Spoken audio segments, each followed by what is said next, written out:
Is your vehicle stopping like it should? Does it squeal or grind when you brake? Don't miss out on summer brake deals at O'Reilly Auto Parts. O'Reilly Auto Parts. You are listening to the Archaeology Podcast Network. Ancient tools and burials, plants and seeds, Neanderthals. All these things we make no apology are the study of archaeology. But we don't do dinosaurs, no we don't do dinosaurs. Welcome to the Archaeological Fantasies Podcast, episode 35. I'm your host, Sarah, with my co-host, Ken Fader. And today we're discussing archaeological terms and how they're used in and out of the field. Ken and I both pick a couple of our pet terms and discuss how they're actually supposed to be used and how we see them get abused. Get ready to build your archaeological vocabulary. Digging in a trench, monuments, going to the pub when the day is spent. Funny beady blokes you will see are a staple of archaeology. But we don't do dinosaurs, no we don't do dinosaurs, no we don't do dinosaurs. Hey everyone, and welcome back to the Archaeological Fantasies Podcast. Today we are going to be talking about terms, archaeological terms that get abused or misused. Yeah, we have more than our share, I think. There are a lot of terms. I think the problem is with archaeology is we have a lot of fun-sounding terms, right? And people just like to run with it. So yeah, and I think also because it's different from, say, a subject or a discipline like physics, in which the terms are kind of unique to that discipline. In archaeology, a lot of the terms that we use are in vernacular, can be used in a vernacular way, or are used by other disciplines. And so we have our own particular definition, our own particular use of those terms. And it's not always clear when I'm hearing other people use those terms back at me. It sometimes is clear to me that they're using them in ways that are not the ways archaeologists use that term. And those terms, and of course, and archaeologists, we also make up our own damn terms too. This is true. So we have words that you don't find. I don't think you will find the term eco-fact in the dictionary. No, because it's a term that, and maybe Binford, who actually, if somebody can correct me if you know who made up the term eco-fact, but that's the equivalent of an artifact, only it's not something that somebody has made and used. It's a piece of the environment, like a bone from an animal that's been killed by a person, or some wood that ended up in a fireplace because somebody cut down the tree and used it. So in those cases, those things aren't made by people, but they're there in an archaeological context because they're from the environment, somebody used them. And so a term that at least was commonly used, I think maybe in the 70s and 80s and now, is the term ecofact, which you won't find in a dictionary. It's our term. It's a neologism. Neologism. Which just sounds like doesn't it sound like a filthy word? That means something dirty. That's a porn word. No, it just means a new word. I was thinking it sounded like a Cthulhu god. Well, yeah, it could be that too. Absolutely. Neolithism. We are summoning the great dark one, Neolithist. Well, I was just, I am not I'm pretty normal when it comes to eating. When I say normal, I'm really boring. And so I don't use a lot of spice in my cooking. And I've heard the word tarragon before. I never knew exactly what it was. Oh my God, tarragon's like my favorite herb, but go ahead. But the more I repeated the word over and over and over in my head until it sounds like it should be something from a Lovecraft novel. Yeah. The tarragon, the people of the tarragon. And tarragon. It's just something that, what does it taste like licorice or something? Well, before we get off on a tangent on Lovecraft. Oh, too late. Who I adore and is very dead, so he doesn't care if I adore him or not. So ecofact, that's a great word. I enjoy ecofact a lot.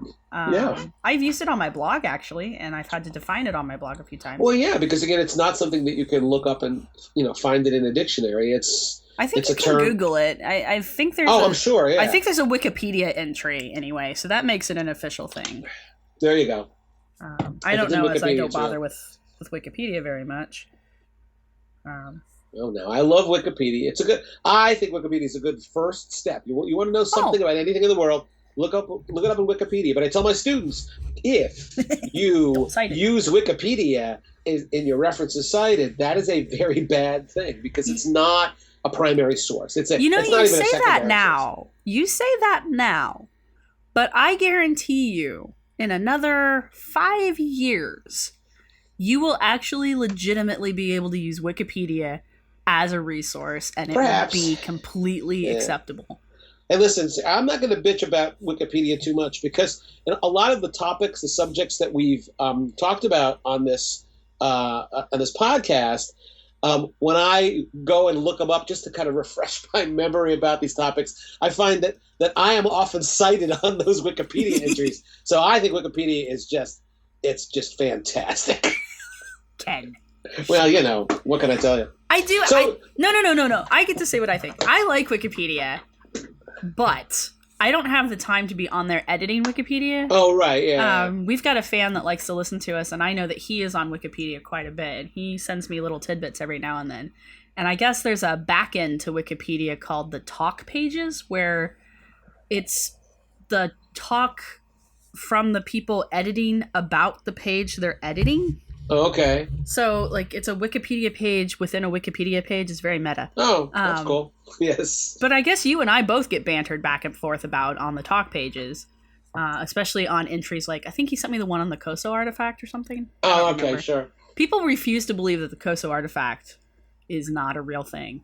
They just absolutely refuse to believe that. Yeah, listen, all we can do on this podcast is tell you what we know about these things and what the evidence is. And if folks want to ignore that, or if they want to somehow dispute that, that's fine. That's fine. But they're wrong, and that's But you're wrong. I think it's the bottom line here is we can't be too namby-pamby about this. I mean, it's really okay for us to say, no, we know a lot about this, and if you think we're wrong, I'm afraid not. But that's another issue. How about some words? What are other archaeology terms that you think people often either misinterpret or misuse? So my number one term right now is, and I know you're probably tired of hearing me say it, but it's the crap, and now I've forgotten it. Is it archaeoastronomy you're talking about? Yes, thank you. Archaeoastronomy. Thank you, Ken. Yeah, archaeoastronomy. And that is a real word. It's a real term. It's actually an entire field for people who don't know. Sure. And it is the study of how ancient peoples used the celestial bodies, the stars, the sun, the moon, to align things on Earth. And those things can be mounds, they could be buildings, they could be, just rock piles. They could be anything. But it is a legitimate field inside of archaeology. The problem that I have is, and it's not just on the History Network that you see this. You'll find it all over the internet. It gets abused a lot because people confuse astronomy with astrology. Oh, right, yeah. And I think that's where a lot of the fringe element gets confused, because they're looking at it from an aspect of astrology, not saying it's being aligned with like Scorpio and Sagittarius and all that stuff, but they're looking at it being way more metaphysical than it probably was. And they also they use archaeoastronomy as a way of explaining things that they can't explain, but that they want to connect. Sure, yeah. Can I give you like a 3-minute horrible story about that, Sarah? Yes. When I first started teaching, this is in the late 1970s, and I was beginning to put together my Archaeological Frauds, Myths, and Mysteries course, I had to write up for the curriculum committee on campus. I had to write up a course description, a proposed course description. And in that course description, a bunch of, archaeological fakes and mysteries from, Piltdown Man, Cardiff Giant, to the archaeoastronomy of Stonehenge. Because I wanted to throw in something there that was not a fraud, not a myth, but still was kind of mysterious and interesting story about the past. And so when I sat in front of the curriculum committee and they all had read my course description, a person on the committee, now this is a person, understand, a professor with a PhD, not in a science, objected strenuously, saying that she was opposed to having a course on campus that taught astrology. And I said, no. Oh, I see where you're making that mistake. If you read it carefully, you'll see it's archaeoastronomy, not astrology, astronomy.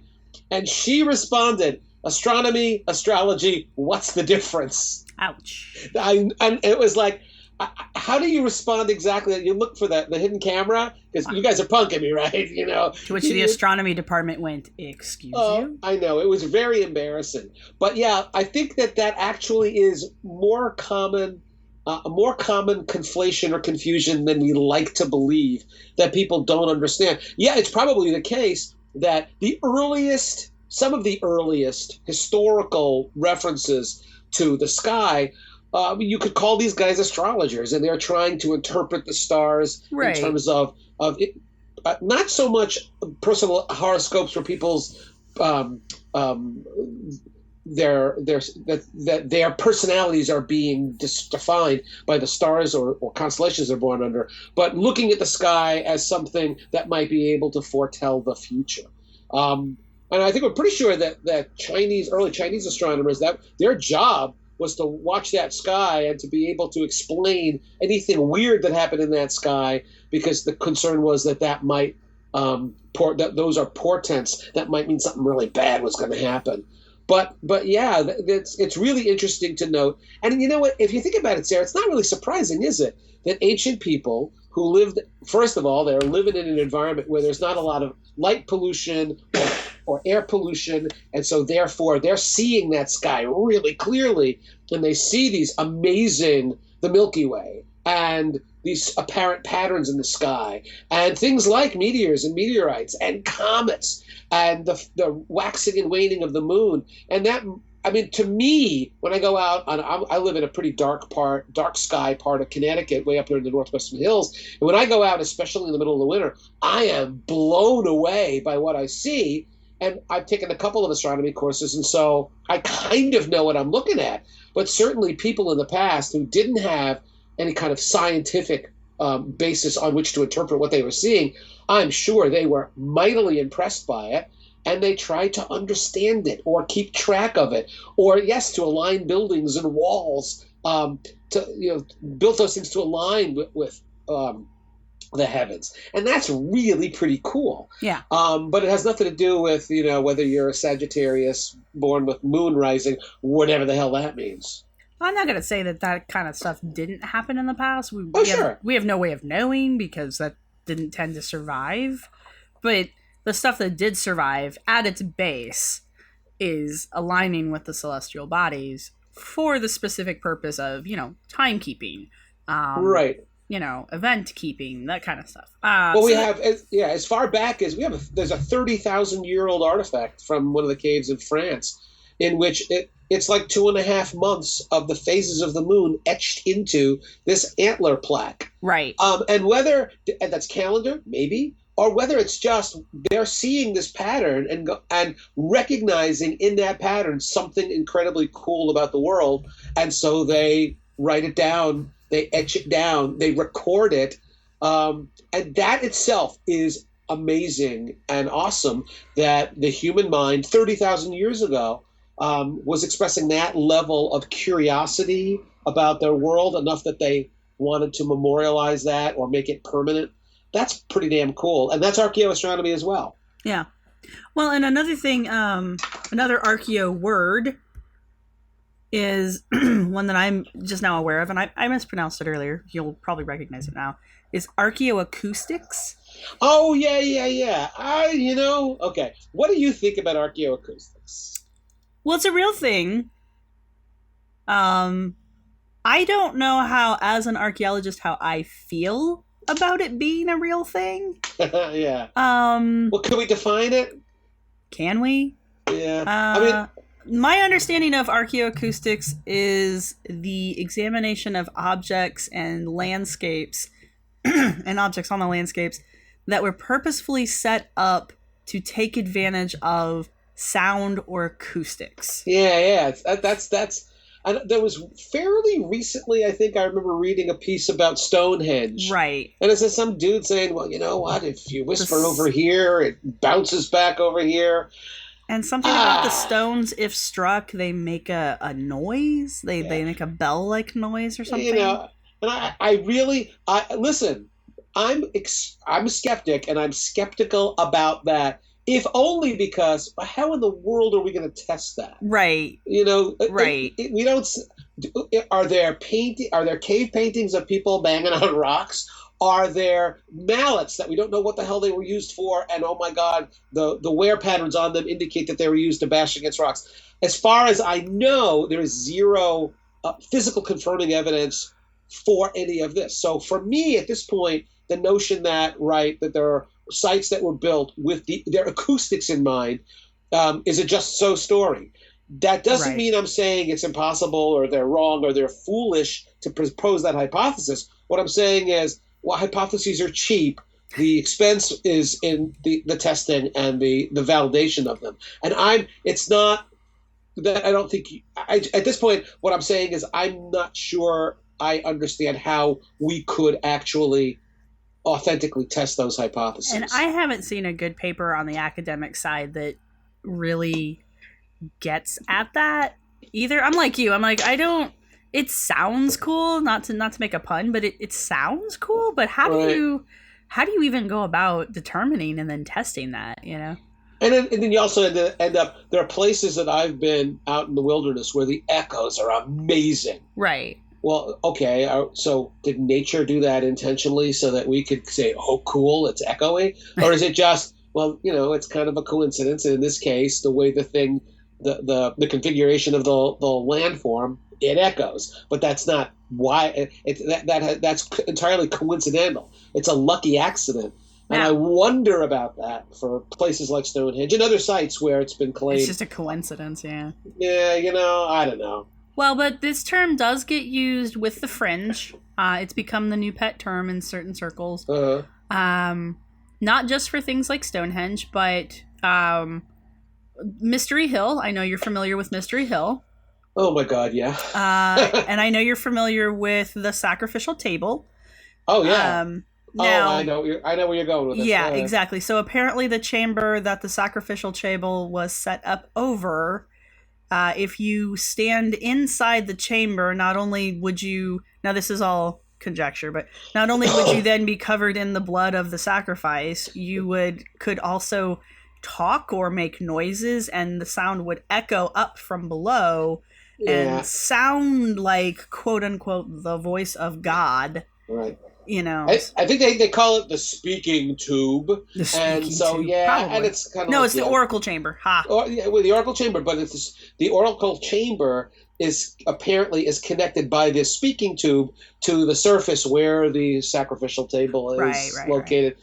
And listen, these are all wonderful fantasies, but without any physical evidence whatsoever to support them. They are exactly those. And the sacrificial table at Mystery Hill is in fact almost certainly a cider press bedstone. Yes. So maybe that tube that we're all talking about being the oracle chamber and the voice of God was the tube through which they poured the apple cider into barrels. And there's a lot of evidence to suggest that whole sacrificial table oracle chamber setup thing is just that. It's a setup.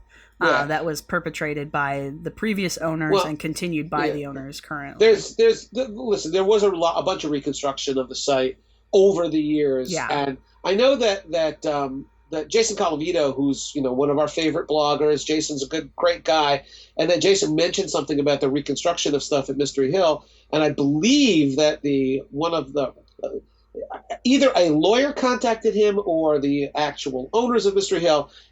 Check out on Jason's blog that they were all in a snit about how dare he say that there's any reconstruction. It's absolutely not true. But there's photo evidence. And there's photo evidence exactly. So what I did for Jason was I said, Jason, I was there last year. Here's a picture of this feature. Here's a picture taken in the 1930s. Yeah, they're exactly the same place. You can make out some of the same rocks. It's been totally reconstructed. Oh yeah. And so that's a real problem. Well, you can go to the Mystery Hill website and look at their pictures. They have a whole section of just historical pictures of the area, and you can see just from their own documentation how much it's changed. And understand that professional archaeologists and historians, especially in the late 19th century and early 20th centuries, there's a lot of reconstruction. It's difficult to walk through, and I've not been there. The great palace at Knossos on Crete, the Minoan civilization. Yeah. Evans Sir Arthur Evans reconstructed a lot of that and repainted a lot of that. And so archaeologists today walk around saying, you know what?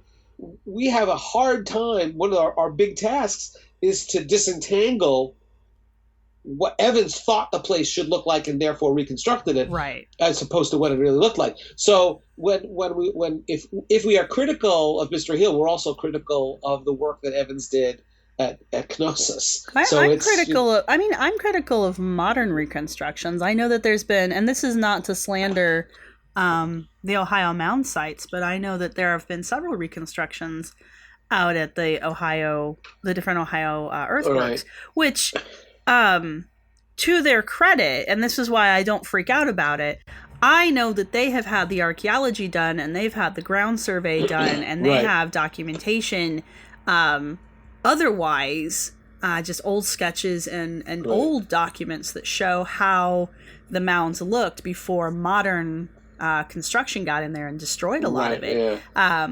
So that's how it should be done. Right. If you go to the National, National Hopewell Culture National Historical Site, which is also called Mound City, which is this amazing necropolis with 20 mounds with a big wall around it. What you're looking at today is largely a reconstruction. During, I think it was World War I, it was a National Guard camp, and they flattened a lot of the mounds, and I think there was even like a railroad back behind it. But based on photographic evidence, they know what it looked like before people mucked it up in the 20th century. So what you're seeing today is a pretty accurate reconstruction of what it looked like. Yeah. Obviously, in the case of Knossos on Crete, we don't have photo documentation, right? Well, and with Mr. Hill, that's how we know they've mucked a bunch of stuff up, because we have photo documentation of the ruin that it was before it was reconstructed. And this actually is a good term for us to be discussing, is the whole concept of reconstructing archaeological sites. Right. It's a fantasy that a lot of people will have, because you're like, ooh, I wonder what it looked like when. But unless you've got hard data to back that up, and by hard data I mean you've mapped the trench walls, you know where the sites were and all that. Right. You got no business reconstructing anything. Right. If you go to national parks, I mean, go to Mesa Verde. The crews there are constantly working on maintaining adobe walls. Those things are. And sometimes you can tell based on the color differentiation that, that's an old fix and this is a new fix. Mm-hmm. And they're doing that because without that, these would, of course, decay back into their native elements. And people want to be able to see cliff dwellings and great houses. And so those are being, I'm not saying it's universally the case, but very often there's work being done to maintain those so that when people go and visit those places, they still see the cliff dwellings in something close to at least the original state in which they were found back. That's a preservation thing, right? Yeah. I don't put preservation and reconstruction. I mean, they can be the same thing, but I don't. Right. I personally don't clump them together, because preserving something that has been found nearly intact and doing the best you can to keep it that way is one thing. Going in where you have leveled a place, or where a place has been leveled, and then building it back up, like with what was done out at Angel Mounds with a couple of the mounds out there. Right. But the thing was the archaeology was done, and they reconstructed it based on what they learned from the archaeology and from prior documents. Right. Anyway, absolutely. Let's go to a break real quick, and when we come back, we will pick a new term.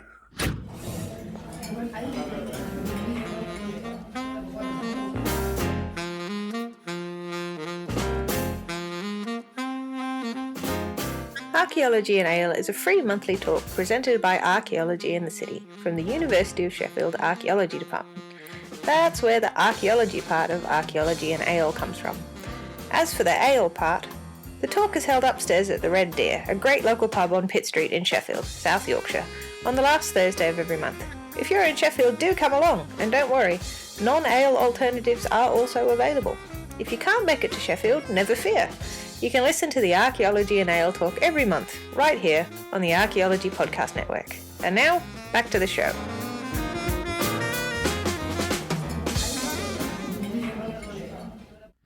America. We are endowed by our Creator with certain unalienable rights, life, liberty, and the pursuit of happiness. By honoring your sacred vocation of education, you impact your family, your friends, and your community. At Grand Canyon University, our online bachelor's, master's, and doctoral education degree programs allow you to balance online coursework with observational and hands-on experience in the field. Find your purpose at GCU. Private, Christian, affordable. Visit gcu.edu. And we're back. And Ken, what's your favorite term? Well, this is one of my pet peeves. It's not so much a pet peeve, but it's the fact that people tend to misinterpret these terms. But when I give my dating methods lectures in my introductory archaeology course, finding out how old sites are, I always distinguish, and all archaeologists do this, I think, absolute dates from relative dates. Yes. And then my lame joke, all right, I think my lame joke is it's relative dating in archaeology is not when you go out with your cousin. And that I don't think anybody's laughed at that in decades, but I get a kick out of it, and I feel obliged to annoy people with that. But the deal is absolute dating, which is the term commonly used, although some people prefer the term chronometric dating. Yeah, I saw that recently in a textbook. I was like, what the hell is that? Well, but what the hell is absolute? What does absolute mean? That's true. And the problem there, I think, is that an absolute date or a chronometric date is any time an archaeologist can assign a year or range of years to an artifact, a feature, a site, a region, a culture. That's an absolute date. But absolute does not necessarily mean accurate, and it doesn't necessarily mean precise. So if we're talking about sites in the Southwest where dendrochronology is a very accurate, that is a very accurate and very precise absolute dating technique, so that we can say this adobe structure, the logs in this structure were cut down in the year AD 1125. Mm-hmm. And so therefore, in all likelihood, this structure was built soon after 1125. And that's an absolute date. If I look at a coin in my pocket and it says 1993, that's an absolute date. But if I tell you that Oldowan tools are found between 2.5 and 1.8 million years ago, that's still an absolute date, even though we're talking about a range of more than 500,000 years. That still is an absolute date. Absolute doesn't mean precise. Precise meaning a very narrow range. It just means I can assign a year or a range of years. I don't know that it's accurate, and that range of years can be, I can say, between 1 and 3 million years old, and that's still an absolute date, because I've got relative dates, or when I don't have a number, all I can say is, well, this happened before this, which happened before this. We talked a little bit about stratigraphy in an earlier podcast. That is a relative dating technique. It's one in which I can say, all right, the stone tools are found in this layer, superimposed over that layer, up in the floodplain are these potsherds, and then superimposed over them are these metal tools. And so I've got 3 different occupations of this site. The stone tools are on the bottom, the pottery is in the metal tools are on the top, and I know because of the way soil is laid down that deeper level, which hasn't been disturbed, that must come before that intermediate level, which hasn't been disturbed, because it had to happen sometime after, because the soil has been added onto by the flooded river after that first occupation. And then after that, those ceramics were laid down, some time passed, the river flooded, and higher up in that stratigraphic profile, I'm finding these metal objects. So there's 1, 2, 3, the stone, the ceramics, and the metal. And I don't know, well, how long ago were those stone tools? I don't know. Based on just what I talked about, the stratigraphic profile, all I know is that it's older. I don't know that the first level is 1,000 years older. I don't even know, because the stratigraphy doesn't work this way. I can't even simply say, well, each half an inch is 100 years. A single flood can deposit a foot of alluvium, of silt, and over here, this other river valley, a foot that took 1,000 years to accumulate. So all I can do in a relative date is give you an order. Now, of course, ultimately, in every archaeological excavation, you want to be able to come up with an absolute date that is both accurate and precise. We're not always capable of doing that. Right. So the deal is, absolute does not mean we absolutely are sure of it. Does not mean it is absolutely a narrow band where we know the exact year. All it means is, well, we have a year or a range of years, which is why people don't like. Some people say make it chronometric, because all chronometric implies is that we have some kind of a number that we can apply to a site or an artifact, a site or whatever. Well, I mean, if you break the word down to its basic forms, it's basically time and measurement. So yeah, there you go. But and of course, that's what we're looking for, but we don't always have the opportunity to come up with a precise and accurate number. And dating is one of those things that does get abused a lot, especially in the fringe groups. They're always pulling date ranges out of their rear ends. It's just all over the places. And yeah, it's the not understanding that there's two types of dating in archaeology, and that both of them are used in tandem. Right. And that neither of them is really, pinpoint accurate.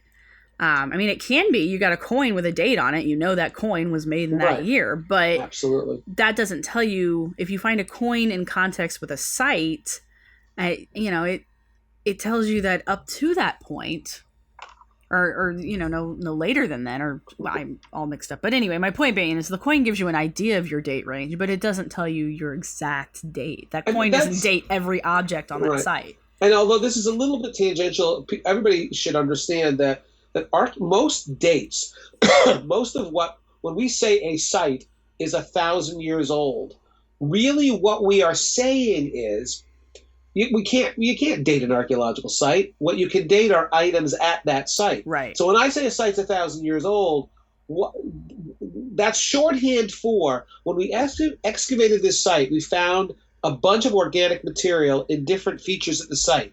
We sent those organics, bones and wood, out to a laboratory, and we got 10 dates. All 10 dates from the charcoal and bones indicated that those trees were cut down 1,000 years ago, that those animals died 1,000 years ago. So what we are assuming, we are associating those specific dates from those specific objects with the site as a whole. Now, when you've got 10 dates from 10 different features at a small archaeological site, that's pretty good. But if you've got one piece of charcoal, you found at the corner of a site, that's the only absolute date you have, and you are associating that one date with the entire site, that leads to problems. And that's why archaeologists, if you see somebody, either a professional archaeologist or somebody on the fringe, who says, we've got a radiocarbon date, this site is 10,000 years old, right, be skeptical, even if it's a professional archaeologist,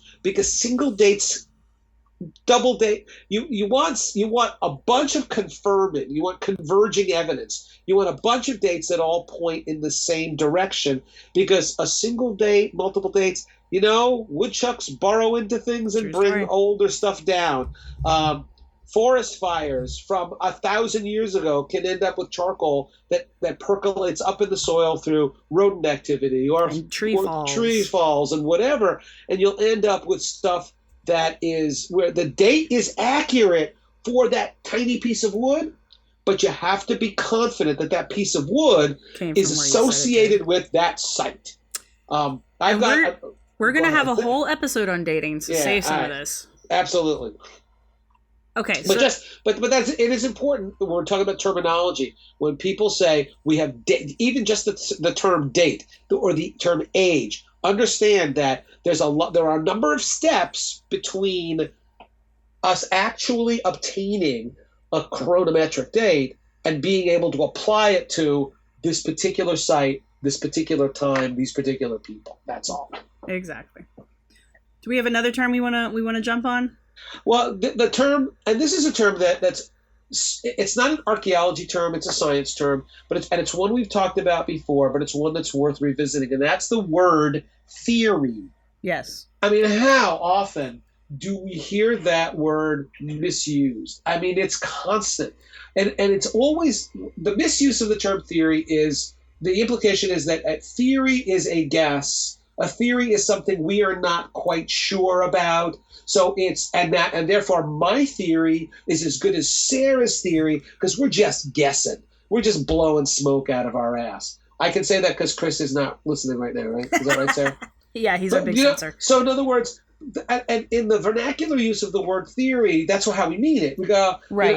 Are you gonna go to school tomorrow? And you go, well, in theory, but it depends on the weather and whether my car starts. So we're meaning it to use.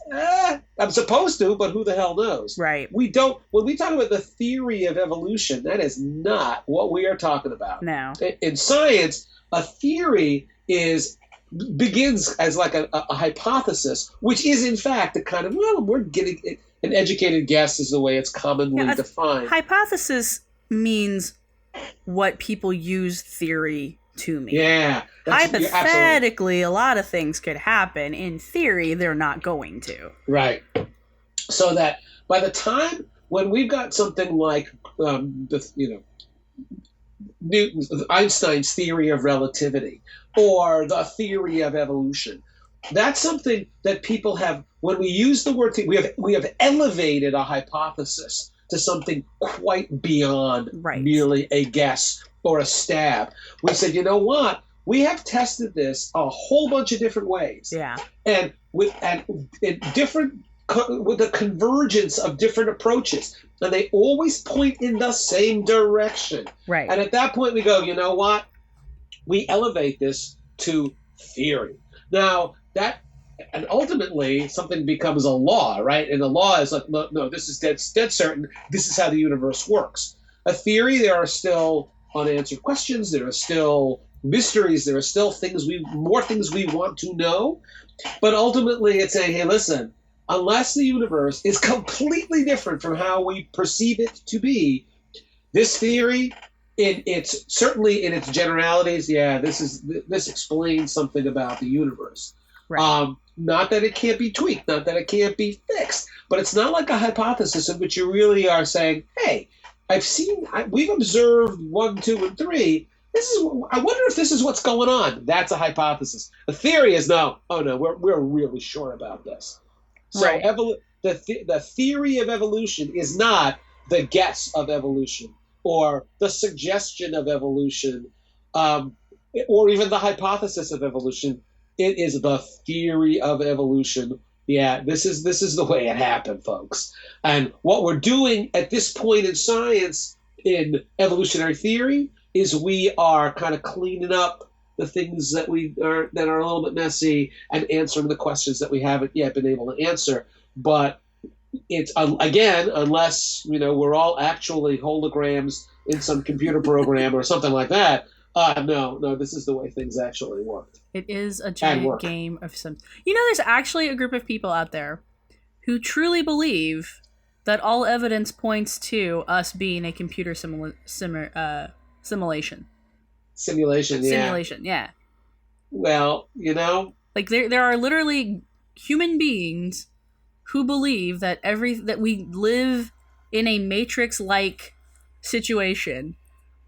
And I'm just like, what? If you really truly believe that, why do you get up in the morning? I don't. Well, it is kind of scary. I mean, there are people who actually programmed me and Sarah to be sitting here talking about simulation. Like you got nothing better to do with your time. Yeah, I hope. But then that's the game we play in class about. We were talking about theory and hypothesis and science versus belief, and it's saying, well, there are people who believe that the universe, everything really only began a second ago. Right. And that everything else, all your other memories, everything else was planted in your mind. That's when I see people kind of their eyes glaze over in class. Don't worry about it. I don't think that's the case. Yeah, that's a fun one to think about. That'll keep you up at night. Anyway. Oh yeah, absolutely. So another concept or term is the concept of a dig. The concept of the archaeological dig itself. That, I think there's a lot of confusion. And I think that it gets abused because I think a lot of people on the fringe believe that they are doing archaeology, an archaeological dig, when in reality they're just doing cult science, where they're going through the motions without understanding what they're doing or why they do what they should be doing but aren't. Right. And I think part of this is there's a bunch of things to it. I think part of it is there's two branches to archaeology that people are not necessarily aware of. There's the academic branch, which Ken represents, because you have to. Your ivory tower. Yeah, there you go.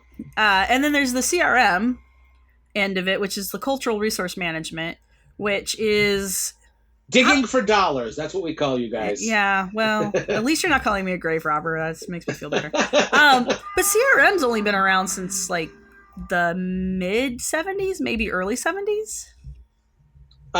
When did 106 get passed? Oh, now you're embarrassing me here. 69?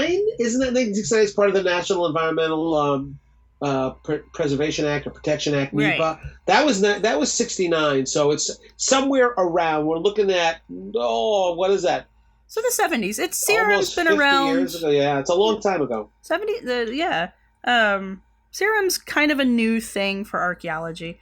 But it's also, yeah, as Ken says, it's digging for dollars. And it's what it is and isn't that people don't understand is there's phases to CRM archaeology. Right. There's a phase 1, which is a pedestrian or a shovel survey. And it doesn't look anything like what people think of when they think of archaeology. CRM archaeology doesn't start resembling what people conceive of being archaeology until phase 2 at the earliest. Right, yeah. Where we're doing slightly larger holes. And then phase 3 is the full-blown excavation. So I think that contributes to confusion in what an archaeological dig could be or could look like. And then there's just simple ignorance. People don't actually... I mean, how many people in their lifetime have had the ability to see an archaeological excavation in action? You know, you see dioramas, you see an occasional mention of it in a movie or a documentary. I mean, even that Roswell one that we watched, a month ago now? That actually had an archaeological excavation going on during it, and we saw like maybe 5 minutes of it, and it wasn't even anything that could show you what they were doing. I mean, we know the report was done, so we know what they did, but we didn't get to see any of it. Well, Sarah, you and I have to admit that watching an archaeological excavation is kind of like watching paint dry. Is that for the vast majority of the time, it's people scraping dirt really slowly, and that's not, nobody wants to watch that on TV. I think that one of the points I think you're getting at here is that, and we've talked about this before, is that the kind of romantic view of an archaeological dig is very Victorian, right? Yeah. So it's a bunch of folks, and with every shovel, there's gold. You've uncovered another grave or a tablet with mysterious writing. Right. And in fact, what we're doing much of the time is moving dirt very slowly, because 99% of the stuff that we find is not treasure; it's garbage.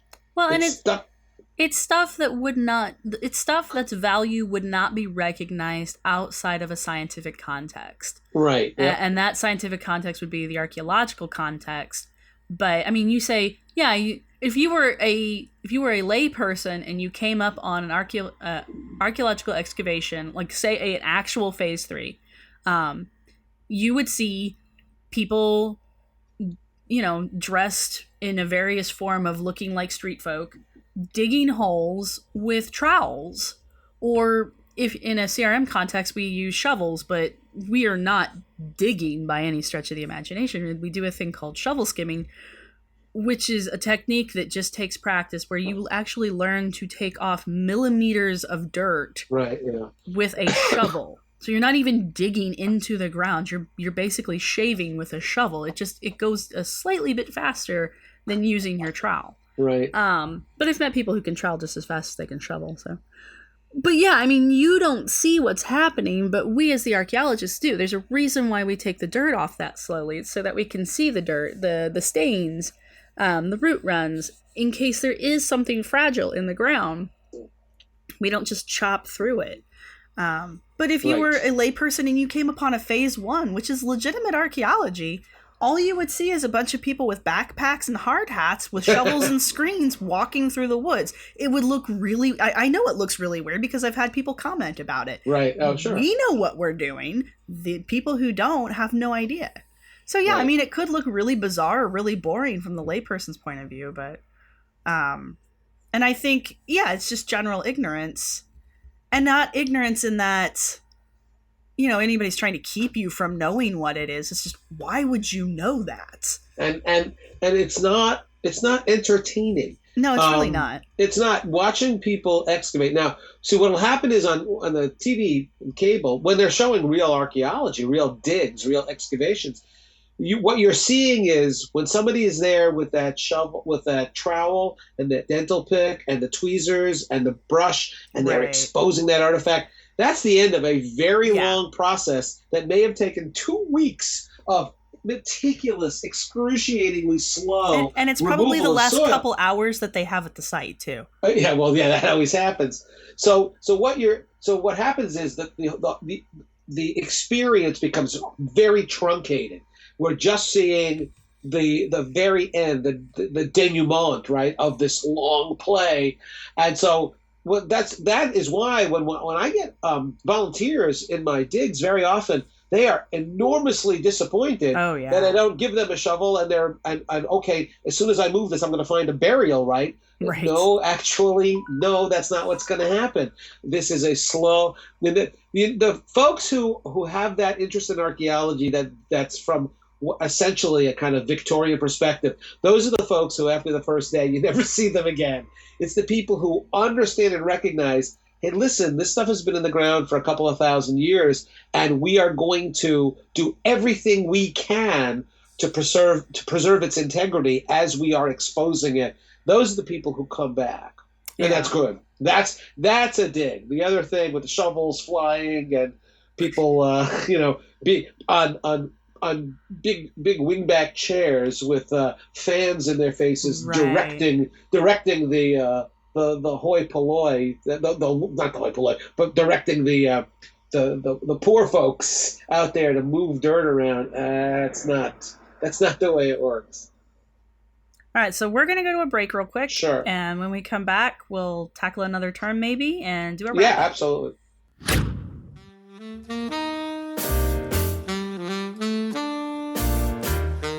Telling a different story to the traditional lines of archaeology, the Archaeologist podcast seeks the stories and ideas that are often overlooked or not considered real archaeology. Video games, anarchism, and archaeology in the middle of hostile areas. Host Tristan doesn't search under the rocks, he destroys them. Available on iTunes every fortnight. Is your vehicle stopping like it should? Does it squeal or grind when you brake? Don't miss out on summer brake deals at O'Reilly Auto Parts. O'Reilly Auto Parts. America. We are endowed by our Creator with certain unalienable rights: life, liberty, and the pursuit of happiness. At Grand Canyon University, we believe in equal opportunity, and the American dream starts with purpose. By honoring your career calling, you impact your family, your friends, and your community. The pursuit to serve others is yours. Find your purpose at Grand Canyon University. Private, Christian, affordable. Visit gcu.edu. And we are back, and we are about to get meta. Well, here's my little story, all right? I met this, I may have talked about this on a previous podcast, but I met a guy, gave a lecture, and he came after my lecture, and I was about archaeological fakes, and he showed me these photographs he had of what effectively, from what I could tell, these are just big-ass glacial erratics. He said, no, they're not erratics, whatever. He gave me his card, Sarah, and the card, in his card, it said in big letters, archaeologist. Now, the embarrassing Did he have thing was, did he have 8 PhDs after his name? He had no PhDs after his name. And in fact, he actually spelled archaeology wrong. And I don't mean because he left out the A. He actually had the card read archaeologist. There was he was missing an O. But anyway, when I talked to the guy, and he acknowledged this, well, he had no training. He had no degrees. He had never taken a course. But he called himself an archaeologist, and he had a goddamn card, business card, saying he was an archaeologist. And when I tell that to students, they go, well, could he be arrested? No. And I say, no. It's not like putting a shingle up in front of your house and saying, I'm a neurosurgeon, Dr. Kenny. I'll come here and I'll do brain surgery. I do it in my garage. That's illegal. Calling yourself an archaeologist, ain't nothing illegal about that. Anybody can say they're an archaeologist. And just to clarify that, there's nothing illegal about calling yourself a neurosurgeon. The illegal part of that is performing the neurosurgery without a license. All right, I'll grant you that. But now, here's the deal, though, folks, that if you work, and Sarah is going to fluent with this and knows about this, if you are doing CRM work for the federal government, if you want them to hire you or hire your company, the federal government very clearly defines what it means to be a professional archaeologist who can get hired to do CRM work and get paid by the federal government. True. So they have a series of requirements. You have to have this much training. You have to have this much experience. You have to have written site reports, because they don't want to hire some bozo and give them a whole bunch of money to do a site report that ends up being wrong. And then the project has to stop because, oh my God, they didn't dig enough test pits. Oh my God, they didn't even know to dig test pits. And so they are now, the project has started, the construction project has started, and we're finding graves, or we're finding valuable artifacts, important things, and the whole project has to be stopped. So the federal government has regulations concerning who they will hire to be an archaeologist. But the bottom line here is, anybody, you can call yourself an archaeologist and say, yeah, I do archaeology. And anybody can bang on anybody's door and say, hi, I'm an archaeologist. I'd like to dig in your backyard. Now, you don't have to let them. I would recommend not. Exactly. But so understand that the term archaeologist does not have a legal meaning. Just because somebody says they're an archaeologist does not mean they've ever read a book, taken a course, or conducted any archaeological dig before. I mean, the end of the nitty gritty of this is, you as an individual can call yourself damn near anything with no legal repercussions.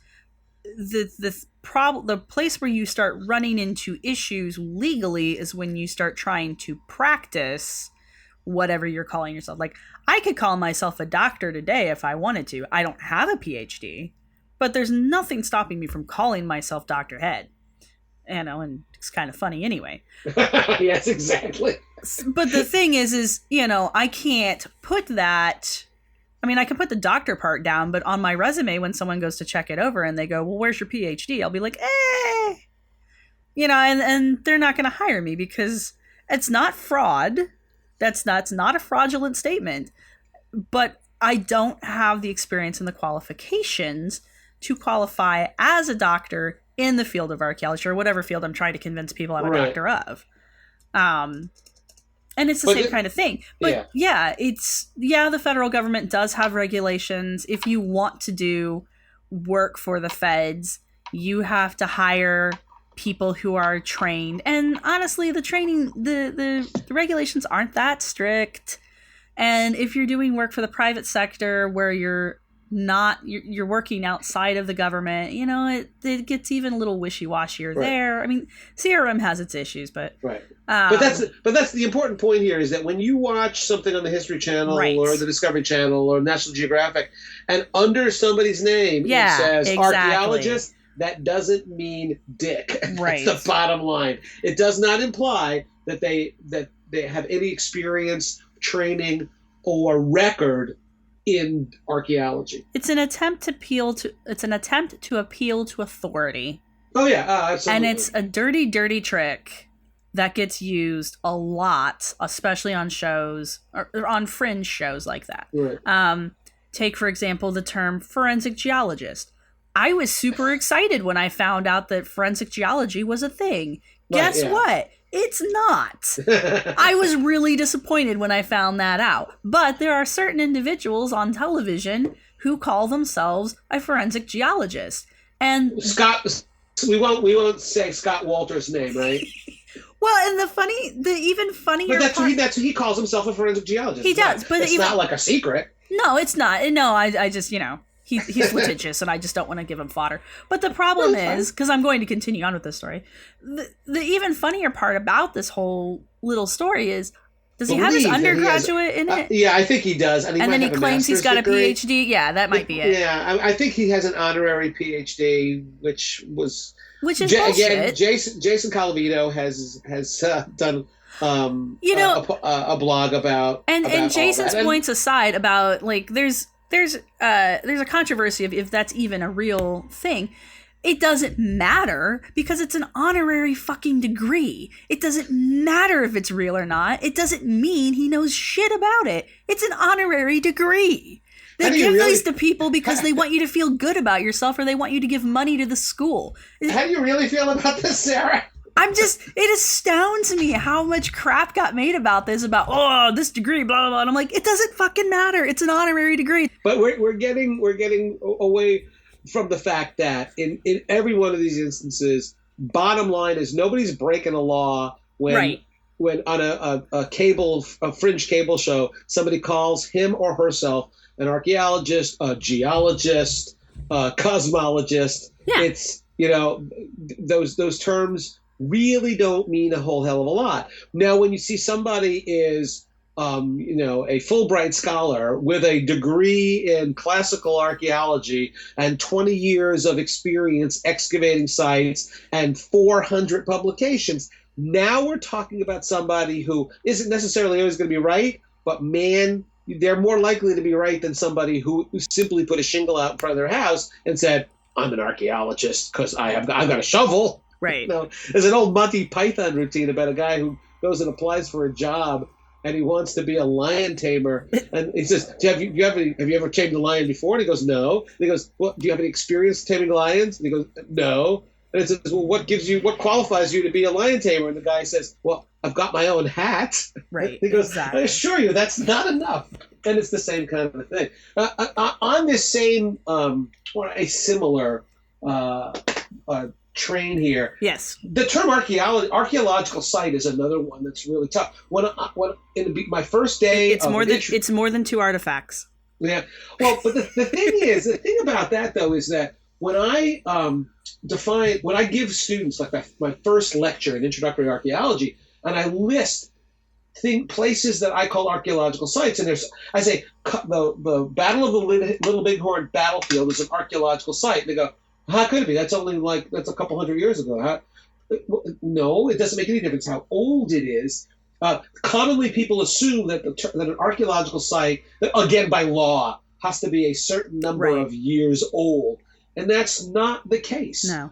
One of my colleagues excavates sites in Connecticut that date to the 19th century. Right. And those are archaeological sites. There are folks who excavate. Bill Ratchey, who collects in the Garbage Project, used to collect modern garbage and analyze it as an archaeologist would. Yeah. That's archaeology too. Again, the federal government has a kind of flexible rule that in order for something to go on the National Register as a significant archaeological site, it's got to be at least 50 years old. But what we're talking about, the difference here is the significant protected archaeological site versus an archaeological site. Right.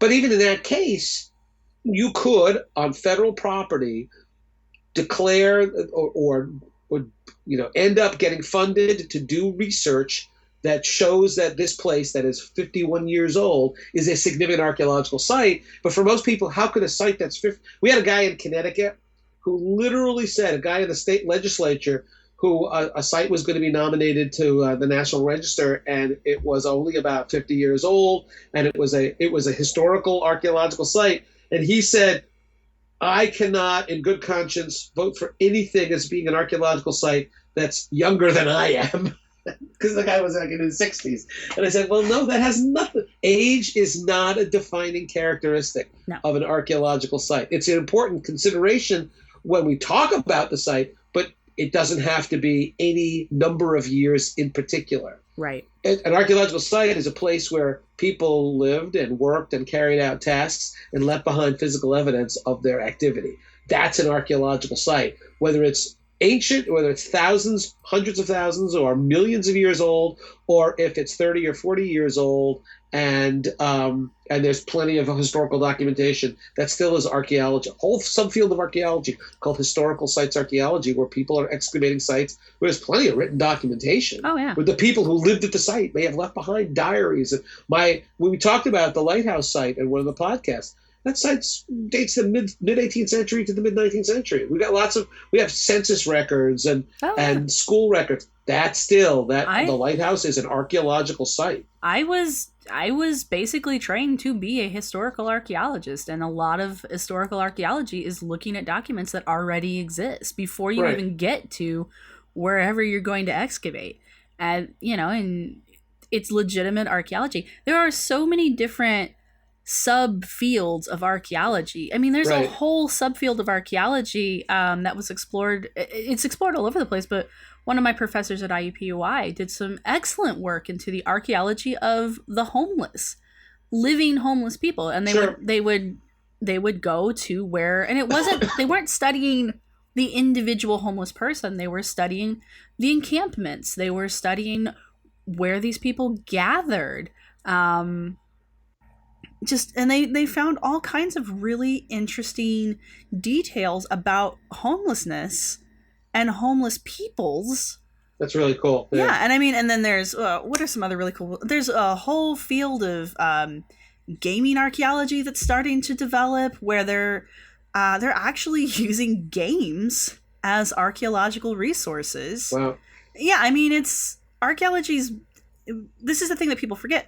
Archaeology is the study of people.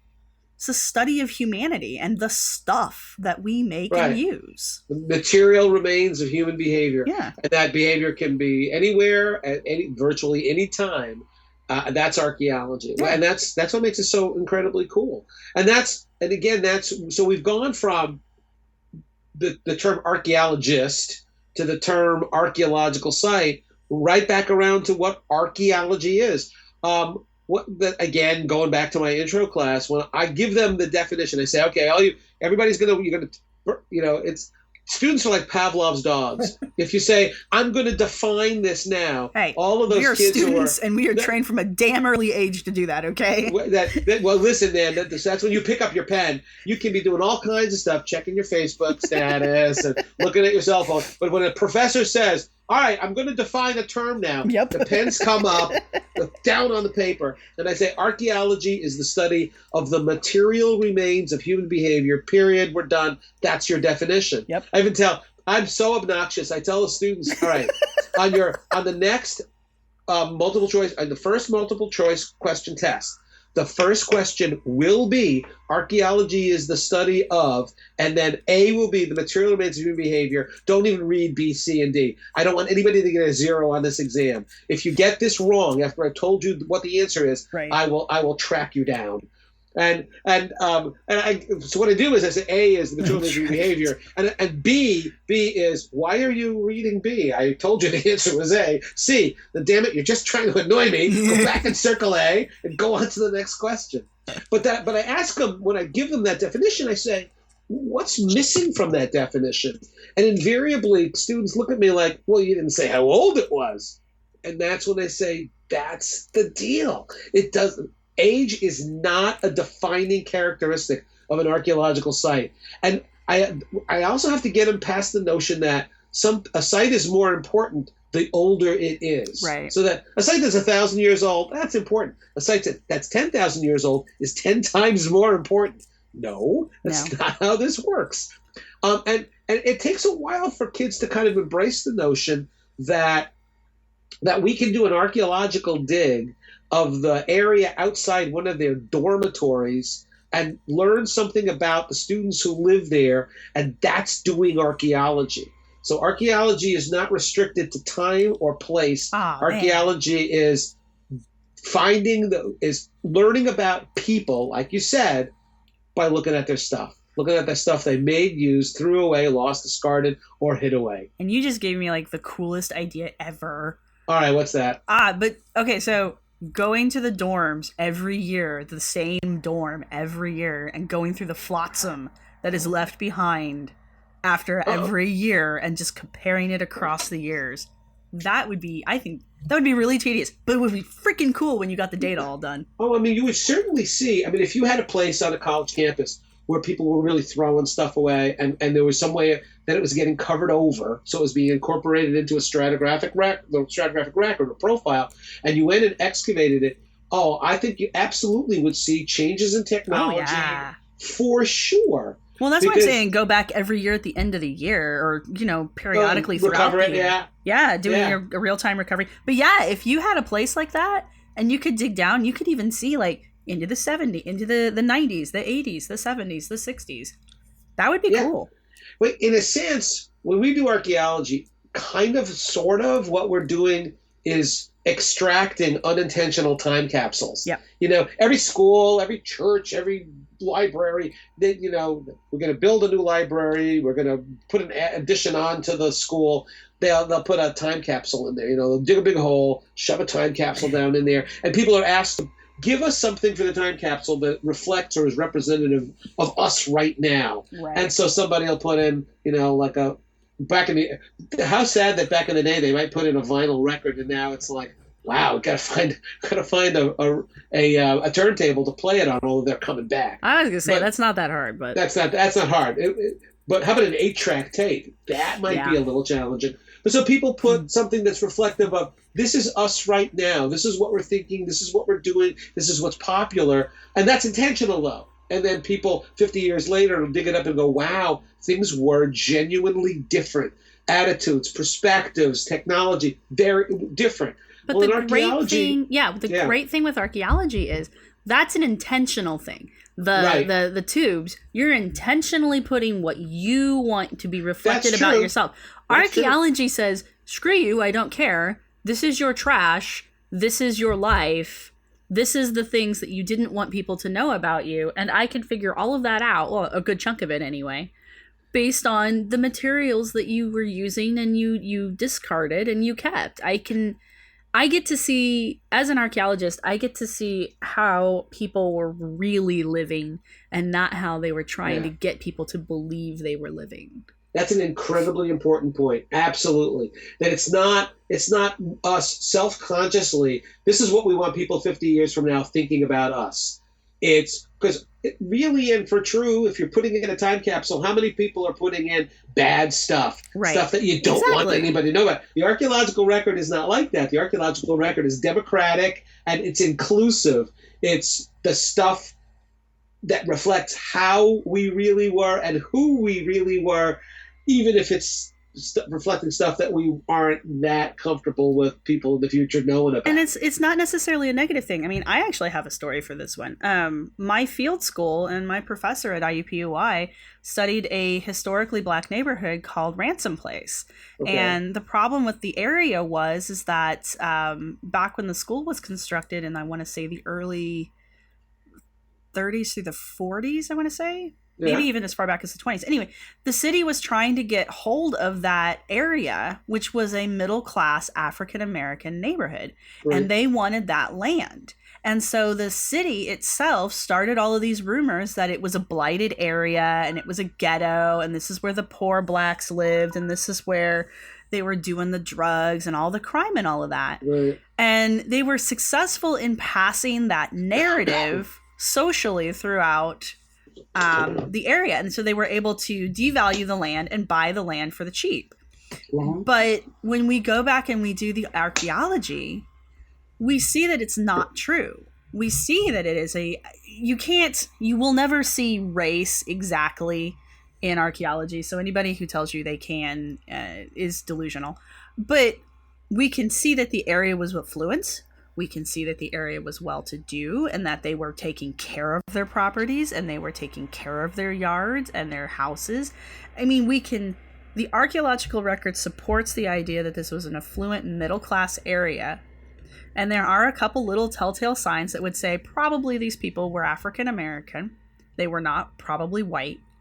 And comparing that to the historical records that are on file, they're two completely different stories. Isn't that interesting? That really is. It's not the only place that that's happened in. Oh, yeah. Yeah. A buddy of mine, Dave Poirier, who is a UConn grad student, PhD, did his PhD dissertation on a Revolutionary War encampment in Reading, Connecticut. It's Putnam Park, it's a state park named for General Israel Putnam, and the park was a wintertime encampment of Revolutionary War soldiers. Right. That is, our side, the good guys. Right. And David did a lot of historical research, and there were diaries and a whole bunch of stuff about the life in that encampment. And when he did the excavation of the site, he found stuff that physically he could prove, but that nobody ever mentioned. And among the things he found that those soldiers were so poorly provisioned, they were so hungry, that they ended up killing and eating their own horses. Oh. And you don't find that anywhere. No historical documentation at all. Yet Poirier's got horse bones with cut marks, with butchering marks, with marks of the bones being in pots and stirred. These guys are eating their horses. And that was something that nobody wanted to hear or know about. And they kept it quiet. The archaeological record, busted. Now, I'm not saying that this was a bad thing for them to do. It's the way they survived. Right. But it was something that those soldiers weren't proud of, and maybe their officers didn't want them to repeat to anybody, and so it was kept quiet. Right. But the archaeological record shows conclusively that's what happened. Yeah, I mean, the archaeology is forensics, and forensics and archaeology don't lie. What lies is the interpretation, and a lot of times the historical documents. Historical documents are not as accurate as people would like you to believe. Not in a great conspiracy way. I mean, lizard people aren't really running DC, and aliens didn't really come down to Earth, but little details like that get left out. Something that could potentially be demoralizing overall. You know, you've got Union soldiers who are starving to death, who have to eat their officers' horses in order to survive because the Union Army couldn't provision them. That's something that could have potentially lowered morale all over, not just with those soldiers. Right. So yeah, you hush that up. But the archaeology is not going to lie about that. The archaeology shows that those horses were butchered and the horses were eaten and were gnawed on. And that's so much more interesting than the sanitized version of what happened. You know, This shows real people challenged, existentially challenged.